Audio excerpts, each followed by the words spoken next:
الحمد للہ رب العالمین والصلاة والسلام علی سید الانبیاء والمرسلین اما بعد فاعوذ باللہ من الشیطان الرجیم بسم اللہ الرحمن الرحیم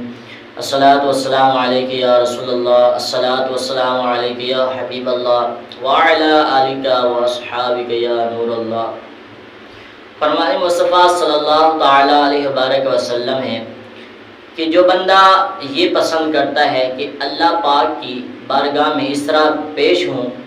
کہ اللہ پاک مجھ سے راضی ہو، تو میرے آقا مکی مدنی مصطفیٰ صلی اللہ تعالی علیہ وبارک وسلم نے ارشاد فرمایا کہ وہ بندہ مجھ پر کثرت سے درود پاک پڑھے، چلتے پھرتے اٹھتے بیٹھتے ہو الہی میرا شعار درود۔ میٹھے میٹھے اسلام بھائیوں، بیان سننے سے پہلے اچھی نیتیں کر لیتے ہیں، جتنی نیتیں زیادہ ہوں گی ثواب بھی زیادہ ملے گا۔ حدیث پاک کے اندر ملتا ہے نیت المؤمن خیر من عملی، کہ مومن کی نیت اس کے عمل سے بہتر ہے، بغیر نیت کے ثواب نہیں ملتا، جتنی نیتیں زیادہ ہوں گی اتنا ثواب بھی زیادہ۔ تو نیت کر لیتے ہیں، بیان مکمل سنیں گے،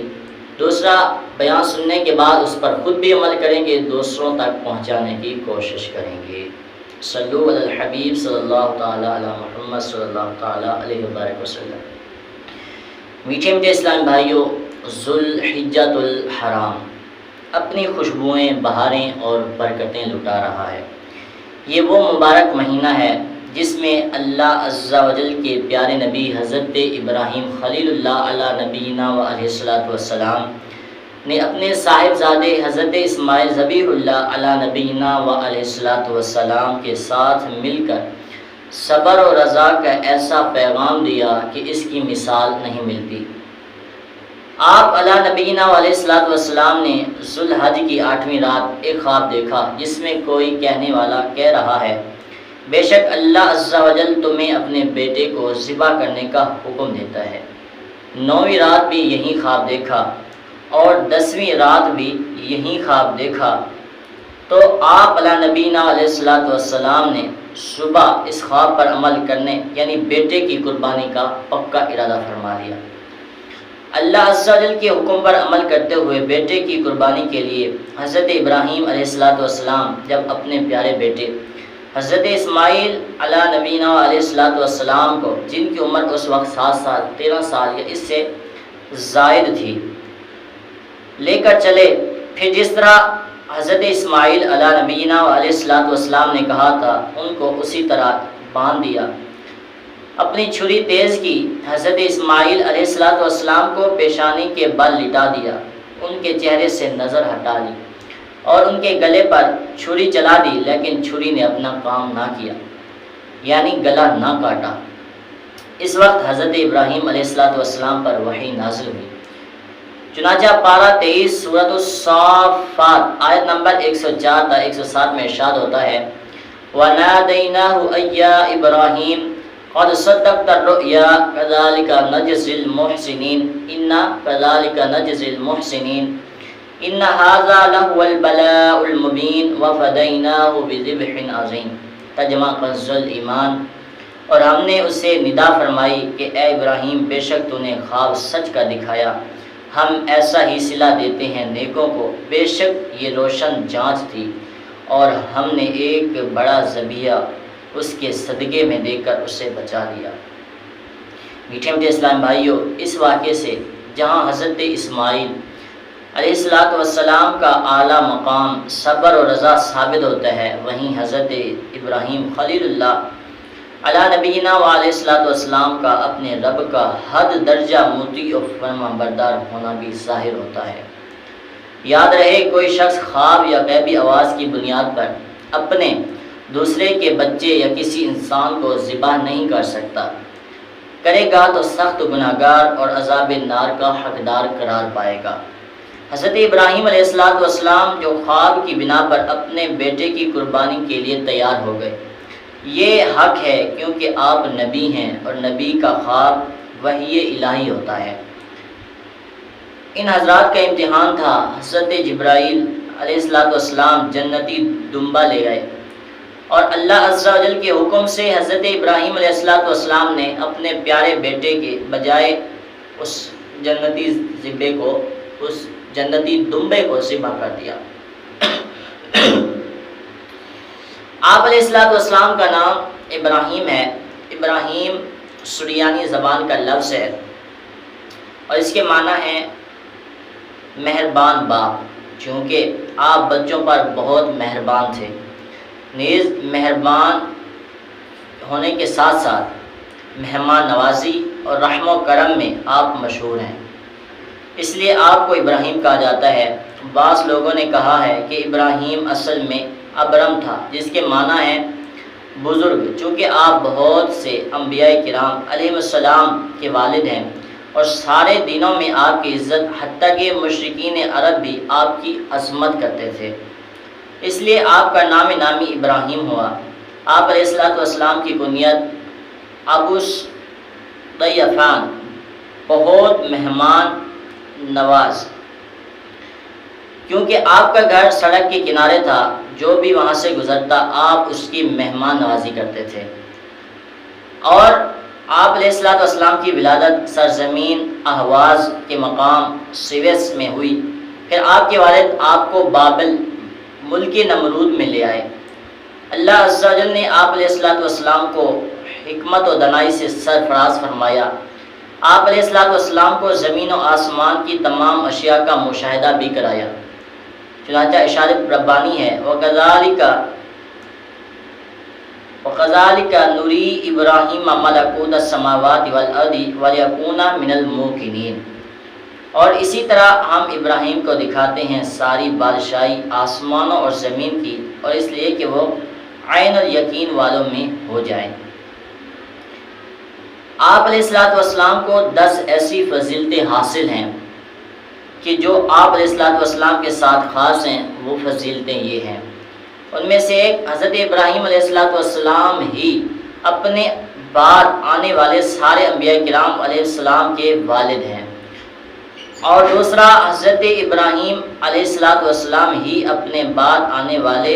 انبیاء کرام کے والد ہونے کے ساتھ ساتھ ہر آسمانی دین میں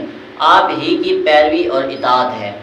اور تیسرا، ہر دین والے آپ کی تعظیم کرتے ہیں، اور چوتھا، آپ ہی کی یاد قربانی ہے، نمبر 5، آپ ہی کی یادگار حج کے ارکان ہیں، اور نمبر 6، آپ ہی کعبہ شریف کی پہلی تعمیر کرنے والے، یعنی اس گھر کی شکل میں بنانے والے ہیں، اور نمبر 7، جس پتھر مقام ابراہیم پر کھڑے ہو کر آپ نے کعبہ شریف بنایا وہاں قیام اور سجدے ہونے لگے، اور نمبر 8، مسلمانوں کے فوت ہو جانے والے بچوں کی آپ علیہ السلام اور آپ کی بیوی صاحبہ حضرت سارہ رضی اللہ تعالی عنہا عالم برزخ میں پرورش کرتے، اور نمبر 9 پر ہے کہ 9 اور 10 کہ قیامت میں سب سے پہلے آپ ہی کو عمدہ لباس عطا ہوگا، اس کے فوراً بعد آقا علیہ السلام کو۔ میٹھے اسلام بھائیوں، بیان کردہ آخری فضیلت کے قیامت والے دن سب سے پہلے آپ علیہ السلام کو عمدہ لباس ملے گا، بعد میں ہمارے نبی علیہ السلام کو۔ اسے سن کر کسی کے ذہن میں یہ خیال آ سکتا ہے کہ حضرت سیدنا ابراہیم علیہ السلام حضور آقا علیہ السلام سے افضل ہیں۔ بروز قیامت سب سے پہلے حضرت ابراہیم کو حلہ عطا کیا جانا اپنی جگہ، مگر افضل ہمارے پیارے آقا صلی اللہ تعالیٰ علیہ وسلم ہی ہیں۔ اللہ عز و جل پارہ 3 سورۃ البقرہ کی آیت نمبر 53 میں ارشاد فرماتا ہے، تِلْكَ الرُّسُلُ فَضَّلْنَا بَعْضَهُمْ عَلَىٰ بَعْضٍ مِّنْهُم مَّن كَلَّمَ اللَّهُ وَرَفَعَ بَعْضَهُمْ دَرَجَاتٍ۔ ترجمہ کنز ایمان، یہ رسول ہیں کہ ہم نے ان میں ایک کو دوسرے پر افضل کیا، ان میں کسی سے اللہ نے کلام فرمایا، اور کوئی وہ ہے جسے سب پر درجوں بلند کیا۔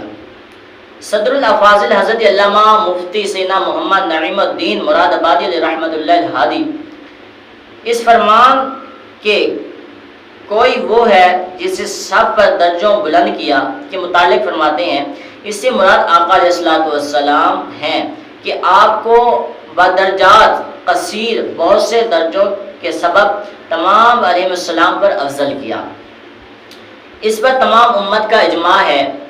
اور باکثرت احادیث سے ثابت ہے کہ آقا علیہ السلام وہ خصائص و کمالات جن میں آپ علیہ السلام تمام انبیاء پر فائق اور افضل ہیں، اور آپ علیہ الصلوۃ والسلام کا کوئی شریک یعنی ہم پلہ نہیں، بے شمار ہیں کہ قرآن کریم میں یہ ارشاد ہوا، درجوں بلند کیا، درجوں کی کوئی شمار قرآن کریم میں ذکر نہیں فرمائی، تو اب کون حد لگا سکتا ہے؟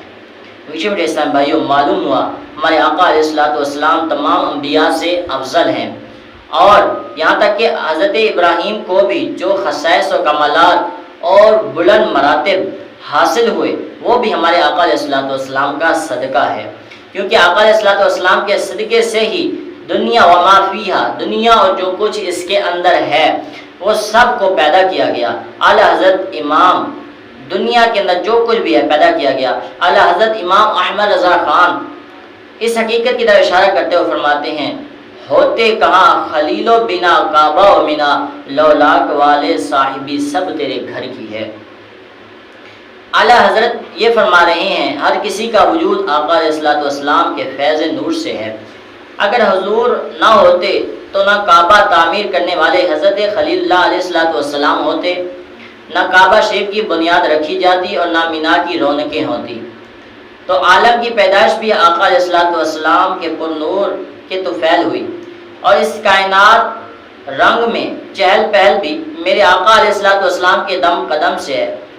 جب خالق ارض و سماوات نے کائنات بسانے کا ارادہ فرمایا تو اس نے اپنے حبیب صلی اللہ تعالی علیہ وبارک وسلم کے نور کی تخلیق فرمائی، اور اس وقت نہ جن تھے، نہ انسان، نہ لہو تھے، نہ قلم، نہ جنت، نہ دوزخ، نہ حور و ملک تھے، نہ زمین و فلک تھے، اور نہ ہی مہر و ماہ وجود میں آئے تھے۔ اس وقت اللہ عز و جل نے اپنے محبوب کے نور سے لوح و قلم اور عرش و کرسی پیدا فرمائے، پھر اس نور پاک سے آسمان و زمین اور جنت و دوزخ کو بنایا۔ عرض یہ ہے کہ آقا علیہ الصلوۃ والسلام کی ذات پاک ہی مقصد تخلیق کائنات ہے، جیسا کہ حدیث قدسی کا مفہوم ہے۔ حضرت سیدنا عبداللہ بن عباس رضی اللہ تعالیٰ عنہ سے روایت ہے کہ اللہ عز و جل نے حضرت سیدنا عیسیٰ روح اللہ علی نبینا علیہ الصلوۃ والسلام کو وحی بھیجی، اے عیسیٰ، محمد صلی اللہ تعالیٰ علیہ وبارک وسلم پر ایمان لاؤ، اور تمہاری امت میں سے جو لوگ ان کا زمانہ پائیں انہیں بھی حکم کرنا کہ ان پر ایمان لائیں۔ فلولا محمد ما خلقت آدم ولا الجنت ولا النار، کیوں کر اگر محمد عربی صلی اللہ تعالیٰ علیہ وبارک وسلم کی ذات گرامی نہ ہوتی تو میں نہ آدم کو پیدا کرتا اور نہ ہی جنت و دوزخ کو پیدا کرتا۔ جب میں نے عرش کو پانی پر بنایا تو وہ اس وقت جنبش کر رہا تھا، میں نے اس پر لا الہ الا اللہ محمد رسول اللہ کہہ دیا، لکھ دیا، پس وہ ٹھہر گیا۔ گویا کہ اس کائنات کی سب رونقیں حضور علیہ الصلوۃ والسلام ہی کے سبب ہے۔ اور ومن ذلاتک عندی ولولاک یا محمد ما خلقت الدنیا، یعنی اے میں نے محبوب صلی اللہ علیہ وسلم، میں نے دنیا اور اہل دنیا کو اس لیے پیدا کیا کہ جو عزت و منزلت تمہارے میرے یہاں ہے میں ان کو اس کی پہچان کرا دوں، اور اے میرے حبیب اگر تم نہ ہوتے تو میں دنیا کو پیدا نہ کرتا۔ معلوم ہوا کہ دنیا کی تمام اشیاء یہاں تک کہ جملہ انبیاء کو بھی وجود کی دولت ہمارے آقا مکی مدنی مصطفیٰ صلی اللہ تعالی علیہ وبارک وسلم ہی کے توسل سے ملی ہے، اور آپ ہی اصل کائنات اور متبع موجودات ہیں۔ اس لیے تو اعلیٰ حضرت فرماتے ہیں کہ زمین و زمان تمہارے لیے، مکی و مکان تمہارے لیے، چنین و چنا تمہارے لیے، بنے دو جہاں تمہارے لیے، وجود عدم حدوث قدم جہاں میں آیا تمہارے لیے۔ یعنی یا رسول اللہ یہ ساری زمین آپ کی خاطر بنائی گئی، جتنے بھی زمانے آئے آپ ہی کی خاطر، یہ مکان یعنی آبادیاں بھی آپ کی خاطر، اور ان مکانوں کے مکین بھی آپ کی خاطر، چنین و چنا یعنی ایسے ویسے ہر شے آپ کی خاطر، بلکہ دونوں جہاں آپ کے لیے ہیں۔ یا رسول اللہ فرشتے آپ کے خدمت گزار ہیں، انبیاء اور رسول آپ کے خیر خواہ ہیں، تمام امی آپ کے کرم کی بھیکاری ہیں۔ وجود ہو یا عدم یعنی ہونا یا نہ ہونا، عالم و حدوث ہو یا قدم، یعنی زندگی ہو یا موت، نیا ہو یا پرانا، رات ہو یا دن، ان سب کی جلوہ سمانیاں آپ کی ذات بابرکات کے طفیل ہیں۔ میٹھے میٹھے اسلام بھائیوں، حضرت ابراہیم خلیل اللہ کو اللہ عز و جل نے ہمارے پیارے نبی مکی مدنی مصطفیٰ صلی اللہ تعالیٰ علیہ وآلہ وسلم کے بعد تمام انبیاء علیہ السلام میں سب سے بڑا رتبہ عطا فرمایا ہے۔ اللہ عز و جل نے اپنے مقرب محبوب بندوں کو آسانیوں کے ساتھ ساتھ بہت سی مشکلات میں مبتلا فرما کر ان کی آزمائش بھی فرماتا ہے، اور یہ نفوس قدسیہ حرف شکایت زبان پر لانے کی بجائے ہمیشہ خندہ پیشانی کے ساتھ ان مصائب و آلام کو برداشت کرتے تھے۔ اللہ عز و جل نے حضرت ابراہیم علیہ السلام کو بھی کئی چیزوں کے ذریعے آزمایا۔ آپ علیہ السلام اللہ کے فضل و کرم سے ہر امتحان میں کامیاب ہوئے۔ آپ علیہ السلام کی قوم شرک کی لعنت میں مبتلا تھی۔ جب آپ علیہ السلام نے اعلان نبوت فرمایا تھا تو سب سے پہلے اپنے اہل و عیال میں سے اپنے چچا سے آغاز فرمایا اور اسے شرک سے باز رہنے، اللہ عز و جل ہی کو معبود حقیقی ماننے کی دعوت دی۔ تو اس کا نتیجہ یہ نکلا کہ آپ حضرت ابراہیم علیہ السلام کا چچا آپ کی بات ماننے کی بجائے آپ کا دشمن ہو گیا۔ قرآن پاک میں یہ واقعہ یوں بیان کیا گیا کہ چنانچہ پارہ 16 سورہ مریم آیت نمبر 42-43 میں ارشاد ہوتا ہے کہ اذ قال لأبیہ یا ابت لم تعبد ما لا يسمع ولا يبصر ولا يغني عنك شيئا یا ابت انی قد جاءنی من العلم ما لم یأتک فاتبعنی اہدک صراطا سویا۔ ترجمہ کنز ایمان، جب اپنے باپ سے بولا اے میرے باپ کیوں ایسے کو پوجتا ہے جو نہ سنے نہ دیکھے اور نہ کچھ تیرے کام آئے؟ اے میرے باپ بے شک میرے پاس وہ علم آیا جو تجھے نہ آیا، تو میرے پیچھے چلا آ، میں تجھے سیدھی راہ دکھاؤں گا۔ میٹھے میٹھے اسلام بھائیوں، آیت مبارکہ میں حضرت ابراہیم علیہ السلام کے چچے کو باپ بتایا گیا۔ اس کی وجہ بیان کرتے ہوئے حضرت علامہ مولانا مفتی سید محمد نعیم الدین مراد آبادی فرماتے ہیں، قاموس میں لکھا ہے کہ آزر یعنی حضرت ابراہیم کے چچا کا نام ہے۔ امام جلال الدین سیوطی رحمۃ اللہ تعالی علیہ نے مسالک الخفا میں بھی ایسا لکھا ہے، چچا کو باپ سے تعبیر کیا گیا ہے کہ حضرت اسماعیل کو حضرت یعقوب کے آبا میں ذکر کیا گیا، باوجود یہ کہ آپ عم یعنی چچا ہیں۔ الغرض آپ نے اپنے چچا کو ہر طرح سے سمجھایا، لیکن وہ اپنے آباء و اجداد کے دین کو چھوڑنے پر راضی نہ ہوا اور انتہائی سخت لہجے میں جواب دیا، جسے قرآن پاک نے پارہ 16 سورہ مریم کی آیت نمبر 46 میں ان لفظوں سے بیان فرمایا، قال اراغب انت عن آلہتی یا ابراہیم لئن لم